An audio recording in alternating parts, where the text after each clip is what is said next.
కన్న తల్లికి వందనం పెట్టలేని జగన్ తల్లికి వందన పథకం గురించి మాట్లాడడం విడ్డూరంగా ఉందన్నారు మంత్రి పయ్యావుల కేశవ్. పోలవరం నిర్మాణానికి జగన్ ఏం చేశారో చెప్పాలని నిలదీశారు మంత్రి. తాము 5 నెలల్లో చేసిన పనుల్లో 5% కూడా జగన్ చేయలేదన్నారు.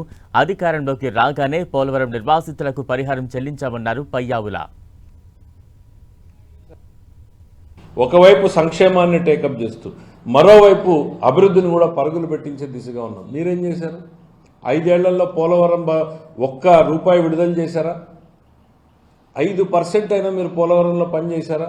మేము వచ్చినటువంటి 5 నెలల్లోనే పోలవరాన్ని ఏ దశకు తీసుకెళ్ళాం?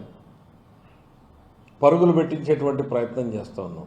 ఎస్, మీ ఏడుపులు పెడబొబ్బులు మేము అర్థం చేసుకోగలం.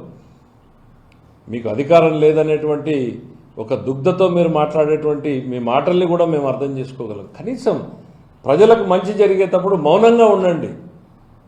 పోలవరం చేయడం తప్పంటారా? పోలవరం కోసం కళ్ళ ముందు మేము చేస్తున్నటువంటి ప్రయత్నాలు మీకు కనపడడం లేదా? మీరేదో తల్లికి వందనం అని మాట్లాడుతున్నారు. సొంత తల్లికి వందనం పెట్టలేని మీరు తల్లికి వందనం పథకం గురించి మాట్లాడితే ఎట్లా జగన్మోహన్ రెడ్డి గారు?